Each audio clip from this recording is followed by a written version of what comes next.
خبر شامل کرتے ہیں کراچی سے، جہاں رکن صوبائی اسمبلی سندھ محمد فاروق اعوان ہلال شجاعت ستارہ شجاعت کی کورنگی میں پانی و سیوریج کے مسائل کے حوالے سے کراچی واٹر اینڈ سیوریج کے ایم ڈی جناب سید صلاح الدین صاحب سے ان کے آفس میں ملاقات کی۔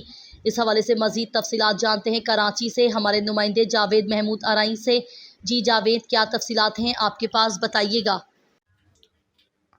جی بالکل، رکن صوبائی اسمبلی سندھ محمد فاروق اعوان ہلال شجاعت ستارہ شجاعت کی کورنگی میں پانی و سیوریج کے مسائل کے حوالے سے کراچی واٹر اینڈ سیوریج کے ایم ڈی جناب سید صلاح الدین صاحب سے ان کے آفس میں ملاقات کی ہے۔ ملاقات میں chairman Korangi town Muhammad Naeem Sheikh, chairman UC1 Naveed Rajput, vice chairman cantonment board Korangi Creek Shaukat Swati, chairman UC4 Salman Mengal, chief coordinator Naeem Awan, personal secretary Rizwan Awan سمیت واٹر بورڈ کا عملہ بھی موجود تھا۔ اس موقع پر رکن صوبائی اسمبلی سندھ فاروق اعوان نے M D water and sewerage board کو کورنگی میں پانی و سیوریج کے مسائل سے آگاہ کیا۔ ایم ڈی واٹر بورڈ نے قیومہ بعد ندی سے گزرنے والی صاف پانی کی لائن کی فوری مرمت اور جلد تبدیلی کی یقین دہانی کروائی۔ ایم ڈی واٹر بورڈ نے غیر قانونی پانی کے کنکشن اور غیر قانونی ہائیڈرینٹ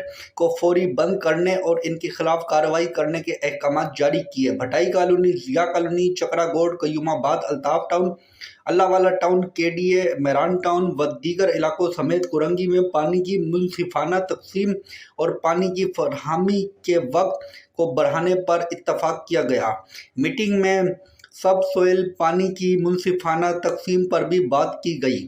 مساجد، چرچ، امام بارگاہوں، مندر اور دیگر عبادت گاہوں کے لیے صاف پانی کے ٹینکر کو منظور کیا گیا۔ اس موقع پر باہمی مشاورت سے پانی کے واجبات کے لیے ٹیم تشکیل دینے کا فیصلہ کیا گیا ہے، جبکہ اس موقع پر ایم ڈی واٹر بورڈ سے بروقت شکایات کے ازالے کے لیے ٹیم تشکیل دینے پر بھی گفتگو کی گئی ہے۔ جی